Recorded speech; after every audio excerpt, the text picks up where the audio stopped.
You found it. Your home for the best content on your favorite team, the Fighting Tigers of LSU. Do us a favor. Subscribe to the channel. Leave your comments below. Be sure to smash that like button.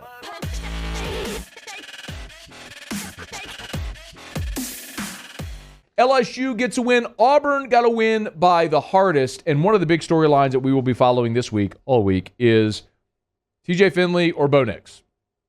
Who is going to start for Auburn this Saturday? Now, my assumption is, and I know I've heard a lot of conversation about this, many, I think, are assuming that T.J. Finley is going to start. I'm not one of them. I think Bo Nix is going to start this game.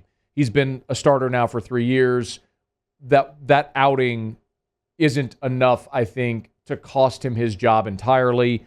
Finley did go in and lead the 98-yard touchdown drive in the final minutes there, threw the touchdown pass on fourth down to give Auburn the lead with inside of a minute to go, 45 seconds to go, as a matter of fact.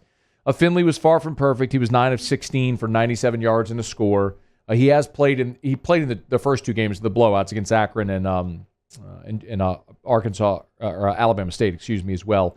But I think Bo Nix is going to start this game Saturday in Tiger Stadium. Now, Brian Harsin, the Auburn coach, after the game on Saturday, was asked about the decision to put Finley in the game when he did. Just thinking we needed some momentum. I think that was really wasn't just him. It was trying to find something on the offensive side. We did some things out of character, and we overcame it. But it was really just about giving TJ an opportunity to go in there and create something, and he was able to do that. And so I'm proud of him for that. He works hard, too. So Bo's played hard. Bo's done a good job for us.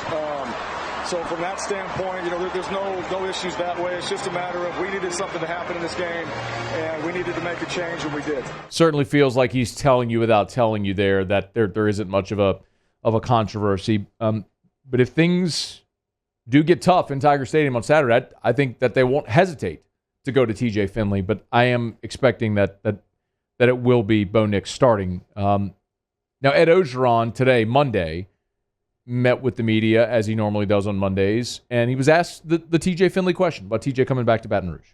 Well, first of all, T.J. came talk to me like a man in my office. He didn't want to leave. He was crying. And LSU meant a lot to him, but I knew that. And but it was a decision that was made that it was best for him. And so he left, and he looks like he's doing well. So, hey, we wish him the best, not obviously against us, but, hey, TJ is always going to be a part of our family. He's from Ponchatoula. He's got a great family. So, hey, after the game, we're going to shake hands. It's just like us playing Cody. It's family, but once we compete, we compete. And we wish him the very best, and I hope he does very well, and we're going to shake his hand after the game. Did you hear Ed Orgeron at the beginning say he came to my office crying? He didn't want to leave. You can read between the lines with this. T.J. Finley came on this show after he announced his transfer, if you remember. And I asked him point blank about his family and how they felt about the decision. And let's pull that up and have it for this week. I don't know if you have it handy. It's okay if not, Muse. I know I didn't prep you on that. But I want to pull that up because that is going to be a storyline this week. And I'm paraphrasing, but what T.J. Finley said on this show was, sometimes parents make decisions that they think are best for you when they really don't know what's best for you. I mean, he basically told us he didn't want to leave LSU. His family essentially made the decision for him. I mean, I'm paraphrasing, but that's effectively what he told us. Ed Orgeron just told you the same thing. He was crying. He didn't want to leave. But a decision was made. I mean, he's telling you without telling you what happened. So, Finley, I think it was obvious when we saw him against South Carolina. As a true freshman, with the big arm, with a lot of the poise, made the plays. He led a game-winning touchdown drive on the road against Arkansas in the rain. Had a tough go, obviously, at Auburn on the road when everything seemed to go against LSU in that game. Either way, man, he's a talented kid, and he's going to be a really good SEC quarterback. And I think LSU's got a really good SEC quarterback as well in Max Johnson, who keeps getting better and better, has made just 6 career starts. But, Finley was asked about coming back to LSU, and he said, quote, "It's going to be amazing. A lot of players there have supported my decision to come here. There's no bad blood with LSU at all because they understand the situation I was put in. I can't wait to go back. I told all my teammates it's my homecoming." So TJ Finley will return to Tiger Stadium this Saturday. Do you have it? No, it's okay. Wait, do you or no? No, it's okay. It's okay. For what it's worth, and we're going to get to Adam Amin here in less than 10 minutes, the early betting line, the early line, it has LSU as a 3.5-point favorite over Auburn. So it opened up at 4. It's been bet down to 3.5. See where it settles around kickoff. But some of the reaction to that spread has been a little surprised. People saying they're surprised LSU's favorite. I want to remind you of a couple of things. You know, when we talked to Jimmy about this line over the spring and summer, when you started to see, you know, it happens in the spring somewhere where some sports books will put out point spreads for some of the bigger games in college football, and they'll take early wagers on those. Well, some of the sports books that put out a line for LSU and Auburn had LSU as a 7-point favorite, a touchdown favorite over Auburn. So the fact that LSU is favored in this game should not be a surprise. That's number one.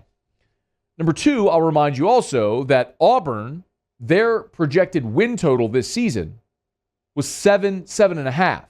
So Auburn was impressive the first 2 weeks of the season. They also played Akron, who's maybe the worst team in the FBS, and they played an FCS school from the SWAC. They blew out both of them. And then they went and punched at their own weight, played a really competitive game, but lost an emotional game on the road at Penn State. No harm in that. I mean, it was a hell of a game, and they had their shots in it. It didn't work out. And this was an emotional letdown. There's no doubt. You come home against Georgia State. I mean, Georgia State's coached by Sean Elliott, who was the offensive line coach at South Carolina, who knows the SEC well. He's been in every SEC venue, knew what to expect, knew the personnel, got his team ready to play. That it was a great game by Georgia State, and they just came up short. But, I mean, Auburn benched their starting quarterback in a close call against Georgia State. Now they're on the road against LSU. Should be favored in this game. Like, I'm not in any way surprised by that. The question I have in this game isn't even going to be about Bo Nix or T.J. Finley. The question for me is just going to be about the line of scrimmage. Because this is an Auburn team that right now is very balanced offensively. They throw it for 227 a game. They run it for 257 a game. It's a really balanced rushing attack with Tank Bigsby. This week they got Sean Shivers back. That's going to be a giant challenge for LSU's defensive front seven. There's just no two ways around it. Like, can LSU prevent Auburn from going off for 250 yards rushing? If Auburn runs for 250 yards against LSU, they're going to win. But LSU's defensive front seven has played really well the last 3 weeks, including this week on the road against Mississippi State. So let's see how that matchup shakes out. There's going to be a lot of conversations about the quarterbacks, justifiably so, but I think that game's going to come down to something far different than Finley or Bo Nix or Max Johnson. Hey, thanks so much for watching. Please leave your comments. I love to interact, and be sure to hit the red subscribe button below.